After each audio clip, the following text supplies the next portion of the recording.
This is WeOTV.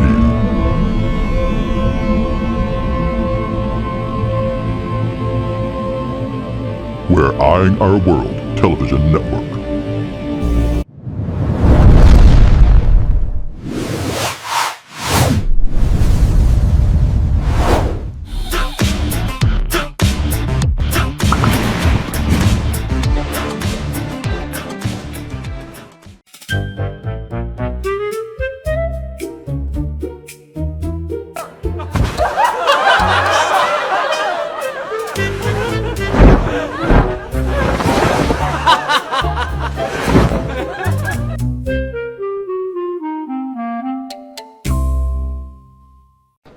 This Monday, one man made a promise to finally say no.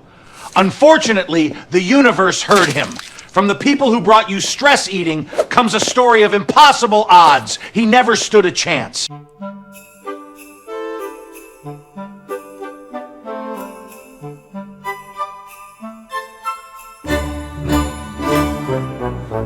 I bought a scale and threw out all my chips. Downloaded apps to count my daily sips. Got yoga pants and membership cards galore. Swore I'd never be the same as before. I meal prepped kale like it was going out of style. Ran around the block, well, maybe half a mile. Posted new me with a green smoothie pick. This healthy lifestyle's gonna do the trick. But after 2 weeks of this master plan, all I lost was time, not the weight I'd planned. My jeans still don't zip, my gut's still round. 2 weeks of my life just can't be found. I'm not getting younger, I'm not getting thin. All I lost was 2 weeks. Where do I begin? On first day of diet, my diet said to me, I'm on a seafood diet. I see food and I eat it. On the second of diet, my favorite exercise is a cross between a lunge and a crunch. I call it lunch. On the third of diet, the first time I see a jogger smiling, I'll consider it. On the fourth day of diet, I don't exercise. If God wanted us to bend over, he'd put diamonds on the floor. On the fifth day of diet, my doctor told me to stop having intimate dinners for 4, unless there are 3 other people. On the sixth day of diet, I'm not gaining weight, I'm retaining food. On the 7th day of diet, I'm on a whiskey diet. I've lost 3 days already. On the 8th day of diet, my six-pack is protected by a layer of fat. On the 9th day of diet, I have to exercise in the morning before my brain figures out what I'm doing. On the 10th day of diet, running to the kitchen is not considered exercise. On the 11th day of diet, my idea of exercise is a good brisk sit. On the 12th day of diet, I consider my refusal to go to the gym today as resistance training. On the 13th day of diet, I'm in shape. Round is a shape. On the 14th day of diet, if you are what you eat, then I'm fast, cheap, and easy. 'Cause after 2 weeks of this master plan, all I lost was time, not the weight I planned. My jeans still don't zip, my gut's still round. 2 weeks of my life just can't be found. I'm not getting younger, I'm not getting thin. All I lost was 2 weeks and my discipline. They say it takes 21 days to make a habit. Guess I'm more tortoise than rabbit. I've got 7 days left to turn this around, or admit defeat and eat another pound of cake. So here's to my 2-week master plan. All I lost was time and $50 to that scam. My jeans still don't zip, my dreams fell flat. 2 weeks older and I'm still just fat. But tomorrow's another day to try again. Right after I finish this ice cream. Amen. New diet starts Monday. I swear.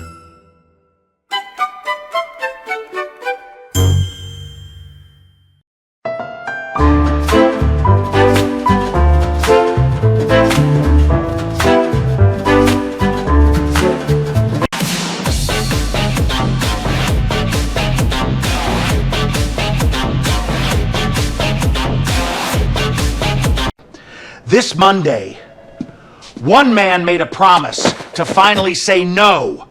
Unfortunately, the universe heard him. From the people who brought you stress eating comes a story of impossible odds. He never stood a chance. Meet Harold Pritchard, a dedicated dieter at 47, armed with 3 sets of bathroom scales, convinced that this diet will finally work. Every Monday, he declares it a fresh start. This morning, Harold stands tall in his vibrant athletic shorts, a visual symbol of his determination.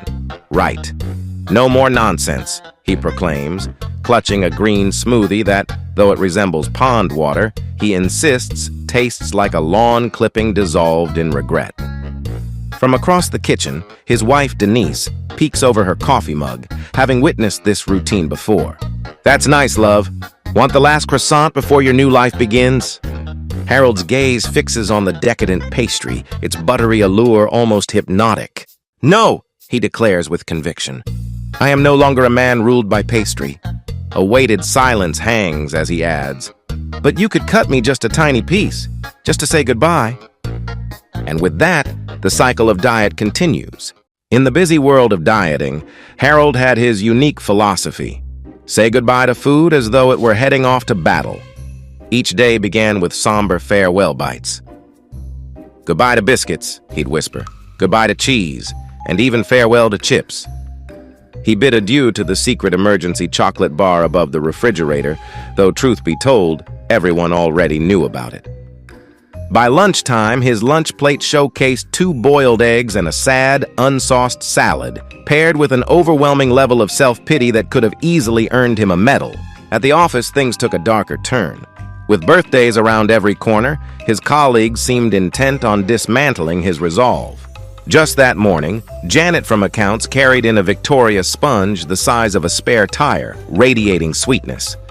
"Help yourselves," she chirped, but Harold recoiled as if the cake might tackle him. "No, thank you," he strained out. "I'm being good." It was a true battlefield in the war against temptation. Janet nodded sympathetically, slicing enormous pieces of cake, so large they seemed to demand a bit of structural support. Harold watched the room come alive with cheerful chewing and delighted murmurs. "Oh, wow, this is amazing!" someone exclaimed, and Harold, sipping his black coffee, drifted into a daydream, imagining himself as a saint tested in the desert. At 11:17, he indulged in a slice of cake, and by 11:24, he justified a second slice as merely finishing a tidbit that would otherwise look untidy. By noon, he resolved that his diet would officially restart tomorrow. After all, once the sugar balance was disrupted, what was the point? Tuesday arrived with a different menu, low carb. He bought bacon, eggs, steak, and enough cheese to perplex even a dairy farmer. By breakfast, he was elated. Mid-afternoon, he felt invincible. And by evening, standing in front of the fridge, he devoured 7 slices of cheddar, proudly declaring, "This is protein. This is basically health." It was Wednesday, and Harold was thrilled about his new intermittent fasting routine. To him, it felt modern and scientific. His friend Denise was curious. "What hours are you fasting?" she asked. Harold began detailing his day. "Well, I had breakfast at 8, fasted until 10:30 for a banana, then until 1 for lunch, and even snacked on crisps at 3, but that doesn't count as a meal." Denise blinked in disbelief. "So, your fasting window is mostly between snacks?" "It's more intuitive than that," Harold insisted. The following Thursday, Harold discovered a fitness app that celebrated every little win. "You drank water! Fantastic! You walked 200 steps! Incredible! You are alive! Elite performance!" He loved the encouragement, strutting around the living room, circling the coffee table. Denise, engrossed in her show, tried to dodge him. "Nearly there," he puffed. "You've passed the sofa 18 times," she chuckled. "It's called commitment," Harold declared proudly. "It looks more like haunting," Denise laughed. By Friday, Harold found himself captivated by the idea of cheat meals. To him, they weren't just indulgences, they were delightful loopholes in his diet. He pictured cheat meals beginning at 7 p.m. and stretching long into the night, featuring pizza, garlic bread, ice cream, and, of course, just a few peanuts that somehow turned into half a tin. Saturday morning arrived, and it was weigh-in day. Harold approached the scale with the heavy dread of a condemned man. He stepped on, jumped off, and even removed his watch. Then came the T-shirt, followed by an exaggerated exhale, as if releasing air could lighten the load. From the hallway, Denise's voice broke the silence. "Well?" Staring at the scale in disbelief, he sighed. "I've gained 2 pounds." Denise peeked in, incredulous. "With all that cake, cheese, and pizza?" Harold shrugged, exasperated. "My body is in starvation mode." Sometimes it seems our loopholes can lead to unexpected, weighty consequences. This explanation brought Harold a sense of comfort. If his body was in starvation mode, it was clinging to every calorie like a frantic squirrel. Of course, he hadn't actually starved, but that didn't diminish his theory. By Sunday evening, he sat in his armchair, a family-sized bag of salted caramel popcorn in his lap, feeling a bit like a victim of fate. "Never mind," Denise comforted him. "You can always start again tomorrow." Harold straightened up, eyes narrowing with determination. "Yes, tomorrow. Fresh start. New plan." Denise smiled faintly into her tea. Harold possessed many talents, yet his greatest was his unwavering belief in future Harold, an ideal man of discipline who somehow never showed up when snacks were around. Chapter 2 revealed a twist. The next diet Harold took on was not a diet at all.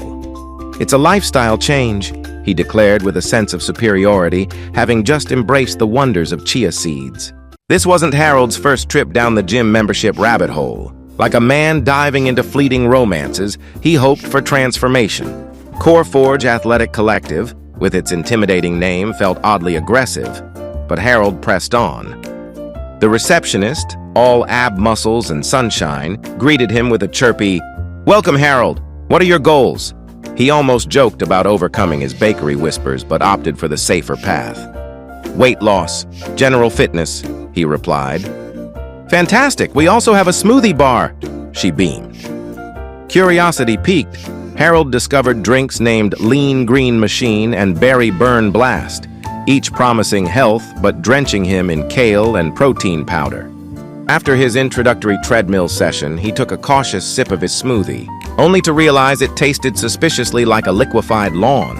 Maybe this gym journey wouldn't be so easy after all. Harold felt quite virtuous after his workout at the gym, but that feeling vanished the moment he stepped outside.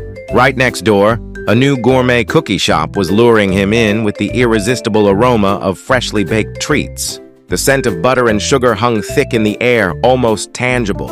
As he approached, a woman at the entrance cheerfully offered him a sample. "Free sample?" she said, holding up a golden cookie on a napkin. In that moment, Harold's soul floated above the parking lot, torn between temptation and virtue. "It's just a sample," she encouraged.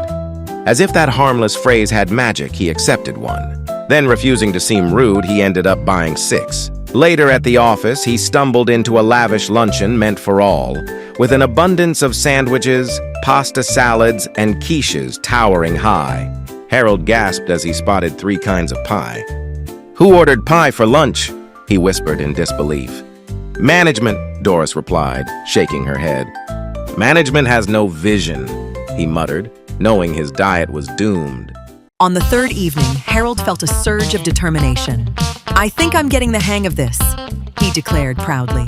Just then, his son Oliver burst into the kitchen, excitement radiating from him as he brandished a leaflet. "Dad, the new burger place is having a grand opening. They're offering double burgers, loaded fries, and free milkshakes." Instantly, Harold's confident demeanor shifted like the calm before a storm. Denise, his supportive partner, observed with caution, urging him to stay strong. "I am strong," he replied defiantly. Oliver, sensing an opportunity, added, "They also have onion rings." But we all know that looking leads to discussion to ordering. And soon, he found himself in a booth under a flickering neon sign, tackling a burger so colossal it required a battle plan. The first bite sent him into bliss. "Oh, that's magnificent," he whispered, surrendering to indulgence. Here we find ourselves at a familiar crossroads, filled with grand promises and ambitious plans. The cycle begins anew every Monday. The commitment to a strict diet, as if Harold were preparing for a lunar expedition. But then, like clockwork, he spots a hamburger, and in that moment it feels like civilization has crumbled around him. Harold, visibly pained, protests, "That is unfair!" Denise, unfazed, raises an eyebrow, challenging him. He reflects for a moment, conceding, "It is somewhat fair."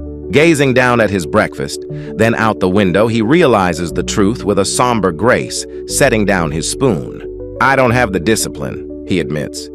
Denise nods, confirming his struggle. "I wish I could be the person who says, 'I'm full after half a square of dark chocolate,'" he laments. "You are not that person," she replies.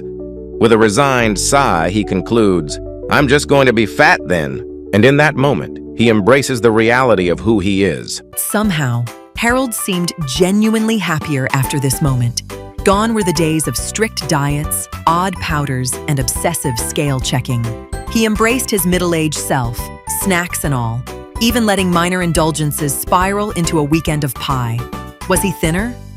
No, if anything, he had grown a bit rounder by Christmas. But he was cheerful, laughing more, and occasionally eating salad without a grand speech. When cake appeared in the office, he'd take just one slice, proudly calling it mature decision-making. And in Harold's world, that was a victory.